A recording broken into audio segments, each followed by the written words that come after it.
शांति।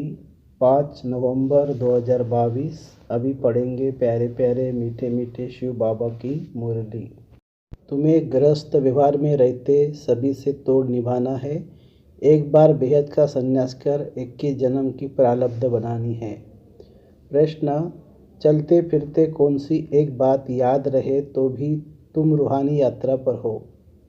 चलते फिरते कौन सी एक बात याद रहे तो भी तुम रूहानी यात्रा पर हो? उत्तर: चलते फिरते याद में रहे कि हम एक्टर हैं, हमको वापस घर जाना है। बाप यही याद दिलाते हैं, बच्चे मैं तुम्हें वापस ले जाने आया हूँ। इस मूर्ति में रहना ही मनमना भव मध्याजी भव है। यही रूहानी यात्रा है जो तुम्हें बाप सिखलाते हैं। दूसरा प्रश्न: सद्गति के लक्षण कौन से हैं? उत्तर: सर्वगुण संपन्न 16 कला संपूर्ण यह जो महिमा है यही सद्गति के लक्षण है जो तुम्हें बाप द्वारा प्राप्त होते हैं।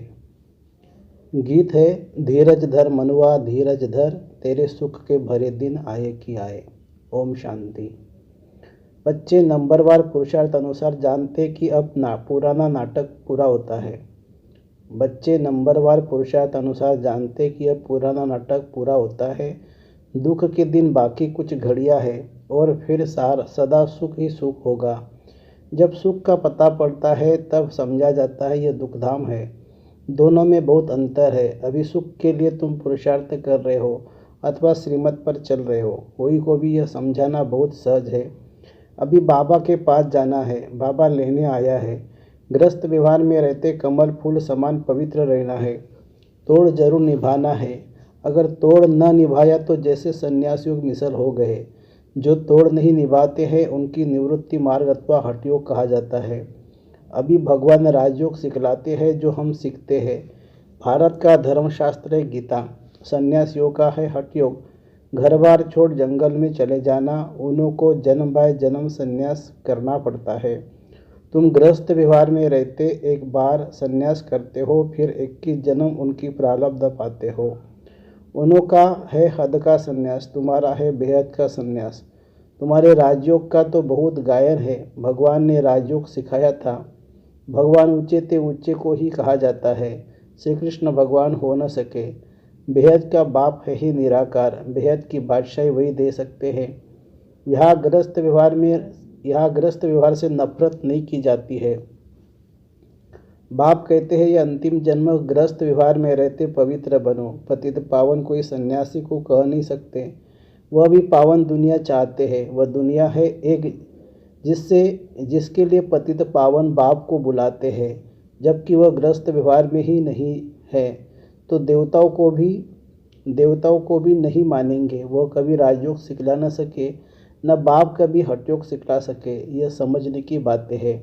अब दिल्ली में वर्ल्ड कॉन्फ्रेंस होनी है, वहाँ यह समझाना है, लिखत में देना है। लिखत में होगा तो सब समझ जाएंगे।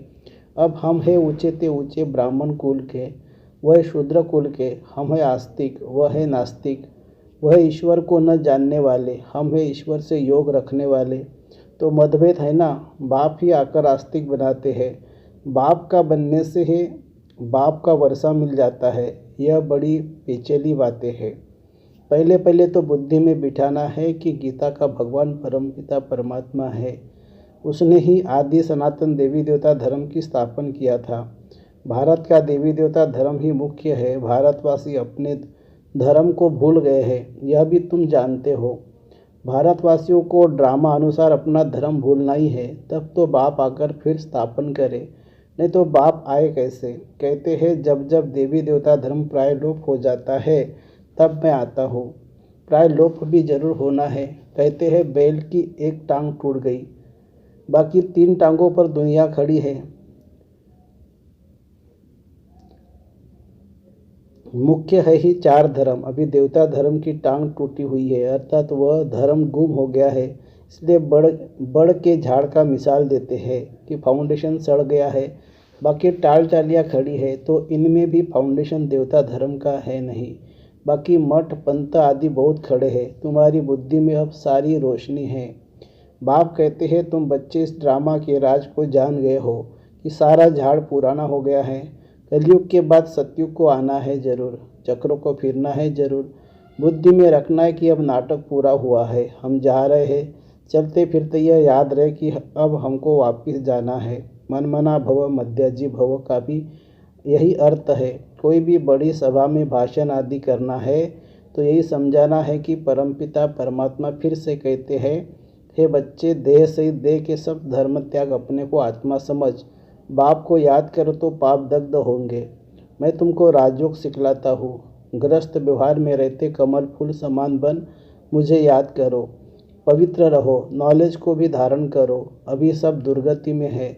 सतयुग में देवताएं सदगति में थे, फिर बाबा आकर सदगति करते हैं। सर्वगुण संपन्न 16 कला संपूर्ण, यह है सदगति के लक्षण। ये लक्षण कौन देते हैं? बाप। उनके फिर लक्षण क्या है? वह ज्ञान का सागर, शांति का सागर है। उनकी महिमा बिल्कुल अलग है। ऐसे नहीं, सब एक ही है। एक बाप है, एक बाप है। हम सब आत्माएं बच्चे हैं। अब नई रचना रची जाती है। हम प्रजापिता ब्रह्मा की सब औलाद है, परंतु वो लोग इन बातों को समझ नहीं सकते। ब्राह्मण वर्ण सबसे ऊंच है। भारत के ही वर्ण गाए जाते हैं। 84 जन्म लेने में इन वर्णों से पास करना होता है। ब्राह्मण है ही संगम पर। अच्छा, साइलेंस तो बहुत अच्छी है। शांति का हार तो गले में पड़ा है। एक रानी की कहानी है। अब शांति धाम अपना घर बहुत याद पड़ता है। चाहते हैं सब शांति शांति घर में जाए, परंतु रास्ता कौन बताए? शांति के सिवाय, बाप के सिवाय कोई बता न सके। बाप की महिमा अच्छी है। शांति का सागर, आनंद का सागर, मनुष्य सृष्टि का बीजरूप। कितना रात दिन का फर्क है। कृष्ण को सृष्टि का बीजरूप कह न सके। बाप की महिमा ही अलग है। सर्वव्यापी कहने से महिमा सिद्ध नहीं होती। ऐसे नहीं, ऐसे भी नहीं कि परमात्मा बैठ अपनी पूजा करेंगे। परमात्मा सदैव पूज्य है। वह कभी पुजारी नहीं बनता। ऊपर से जो भी आते हैं वह पूज्य से पुजारी बनते हैं। पॉइंट तो बहुत है। अब देखो, आते तो कितने ढेर है, परंतु निकलते कोटों में कोई है, क्योंकि मंजिल ऊंची है।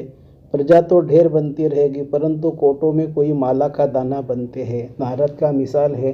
तुम अपनी शक्ल देखो, लक्ष्मी को वरने लायक बने हो? राजा तो थोड़े बनेंगे, एक राजा की ढेर प्रजा बनती है। पुरुषार्थ करना चाहिए उच्च बनने का। राजाओं में भी कोई बड़ा राजा, कोई छोटा। भारत के कितने राजाएं हैं, कितनी राजाइयाँ चली आती है। सतयुग में भी बहुत राजाएं महाराजाएं होते हैं। महाराजाओं के फिर प्रिंस प्रिंसेज भी होते हैं। उनके पास बहुत प्रॉपर्टी होती है। राजाओं के पास कम प्रॉपर्टी होती है। अभी है प्रजा का प्रजा पर राज्य। अभी राजधानी स्थापन हो रही है। यह है ही श्री लक्ष्मी नारायण बनने की नॉलेज। उसके लिए ही तुम पुरुषार्थ कर रहे हो। पूछते हैं लक्ष्मी नारायण का पद पाएंगे वो आराम सीता का? तो सब कहते हैं लक्ष्मी नारायण का। बाप से पूरा वर्षा लेंगे। वंडरफुल बातें हैं और कोई जगह यह बातें नहीं है, न कोई शास्त्र में ही है। अब तुम्हारी बुद्धि का ताला खुल गया है। बाप समझाते, चलते फिरते अपने को एक्टर समझो। अब हमको वापिस जाना है, यह सदैव याद रहे। इसको ही मनमना भव मध्याजी भव कहा जाता है। बाप घड़ी घड़ी याद दिलाते हैं, बच्चे तुमको वापिस ले जाने आया हूँ। यह है रूहानी यात्रा। यह बाप के सिवाय और कोई करा नहीं सकते। भारत की महिमा भी करनी है। यह भारत होलीएस्ट लैंड है। सर्व के दुख हरता, सुख करता, सबके सदगति दाता। बाप का बर्थ प्लेस है। वही बाप सबका लिबरेटर भी है। यह बड़े ते बड़ा तीर्थ स्थान है। भारतवासी भले शिव के मंदिर में जाते हैं, परंतु वह बाप को जानते नहीं है। गांधी को जानते हैं, समझते वह बहुत अच्छा था, इसलिए उन पर जाकर फूल चढ़ाते हैं, लाखों खर्चा करते हैं। अब इस समय है उन्हों का राज्य। जो चाहे सो कर सकते हैं। यह तो बाप बैठ गुप्त धर्म की स्थापना करते हैं। भारत में पहले देवताओं का राज्य था। दिखाते असुरों और देवताओं की लड़ाई लगी, परंतु ऐसी बात है नहीं। यहाँ युद्ध के मैदान में माया पर जीत पाई जाती है। माया पर जीत तो जरूर सर्वशक्तिवान बाप ही पहनाएंगे। बाप ही रावण राज्य से छुड़ाया राम राज्य की स्थापना कर रहे हैं। बाकी वह लड़ाई आदि की बात होती नहीं है। अभी देखो, मनुष्यों में शक्तिवान क्रिश्चियन लोग हैं, वह सब पर जीत पहन सकते हैं, परंतु वह विश्व का मालिक बने यह कायदा नहीं है। इस राज को तुम ही जानते हो। इस समय सर्वशक्तिवान राजधानी क्रिश्चियन की है। नहीं तो उनों की संख्या सबसे कम होनी चाहिए, क्योंकि लास्ट में आए हैं, परंतु तीनों धर्मों में यह सबसे तीखा है, सबको हाथ हाथ में कर बैठे हैं। यह भी ड्रामा बना हुआ है, इन द्वारा ही फिर हमको राजधानी मिलती है।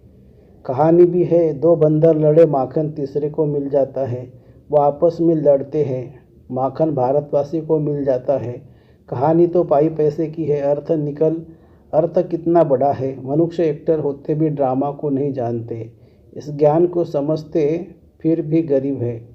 साहूकार लोग कुछ भी नहीं समझते, गरीब निवाज पतित पावन बाप ही गाया हुआ है, अब प्रैक्टिकल में पार्ट बजा रहे हैं। बड़ी बड़ी सभाओं में तुमको समझाना है। विवेक कहता है कि धीरे धीरे वाह वाह निकलेगी, लास्ट मोमेंट में डंका बजना है। अभी तो बच्चों पर ग्रहचारी बैठती रहती है, लाइन क्लियर नहीं है, विघ्न पड़ते रहते। जितना पुरुषार्थ करेंगे उतनी उच्च प्रारब्ध मिलेगी। पांडवों को 3 पैर पृथ्वी के नहीं मिलते थे। अभी का यह गायन है, परंतु यह किसी को पता नहीं है कि वही फिर विश्व के मालिक बनेंगे। प्रैक्टिकल में तुम बच्चे अब जानते हो, इसमें अफसोस नहीं किया जाता है। कल पहले भी ऐसे हुआ था।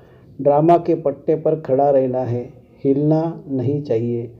अब नाटक पूरा होता है, चलते हैं सुखधाम में। पढ़ाई ऐसी पढ़े जो उच्च पद पा लेवे।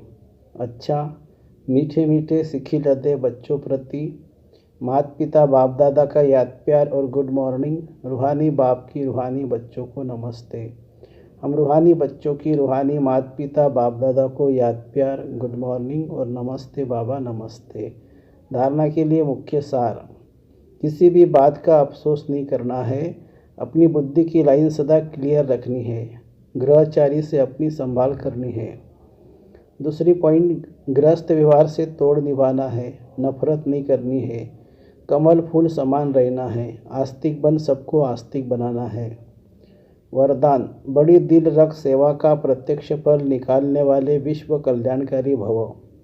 जो बच्चे बड़ी दिल रखकर सेवा करते हैं तो सेवा का प्रत्यक्ष फल भी बड़ा निकलता है। कोई भी कार्य करो, स्वयं को करने में भी बड़ी दिल और दूसरों को सहयोगी बनाने भी बड़ी दिल हो। स्वयं प्रति व साथी सहयोगी आत्माओं प्रति संकुचित दिल नहीं रखो। बड़ी दिल रखने से मिट्टी भी सोना हो जाती है, कमज़ोर साथी भी शक्तिशाली बन जाते हैं, असंभव सफलता संभव हो जाती है। इसके लिए मैं की बलि चढ़ा दो तो बड़ी दिल वाले विश्व कल्याणकारी बन जाएंगे। स्लोगन है, कारण को निवारण में परिवर्तन करना ही शुभ चिंतक बनना है। कारण को निवारण में परिवर्तन करना ही शुभ चिंतक बनना है। मातेश्वरी जी के अनमोल महावाक्य, तुम मात पिता हम बालक तेरे, तुम्हारी कृपा से सुख घनेरे। अब यह महिमा किसके लिए गाई हुई है? अवश्य परमात्मा के लिए गायन है, क्योंकि परमात्मा खुद माता पिता रूप में आए इस सृष्टि को अपार सुख देता है। जरूर परमात्मा ने कब सुख की सृष्टि बनाई है, तभी तो उनको माता पिता कहकर बुलाते हैं। परंतु मनुष्य को यह पता ही नहीं कि सुख क्या चीज़ है। जब इस सृष्टि पर अपार सुख थे तब सृष्टि पर शांति थी, परंतु अब वो सुख नहीं है। अब मनुष्य को यह चाहना उठती अवश्य है कि वो सुख हमें चाहिए। फिर कोई धन पदार्थ मांगते हैं, कोई बच्चे मांगते हैं, कोई तो फिर ऐसे भी मांगते हैं कि हम पतिव्रता नारी बने। हर एक की चाहना तो सुख की ही रहती है ना। तो परमात्मा भी कोई समय उन्हों की आश अवश्य पूर्ण करेंगे। तो सतयुग के समय जब सृष्टि पर स्वर्ग है तो वह सदा सुख है। जहाँ स्त्री कभी विधवा नहीं बनती है तो वह आश सतयुग में पूर्ण होती है, जहाँ अपार सुख है। बाकी तो इस समय है ही कलयुग। इस समय तो मनुष्य दुख ही दुख भोगते हैं। बाकी जब मनुष्य अति दुख भोगते हैं तो कह देते कि प्रभु का भाना मीठा करके भोगना। परंतु जब स्वयं परमात्मा आकर हमारे सारे कर्मों का खाता चुक्त करता है, तभी हम कहेंगे तुम माता पिता हम बालक तेरे। अच्छा, ओम शांति शांति शांति। शुक्रिया बाबा, शुक्रिया। Thank you Baba, thank you.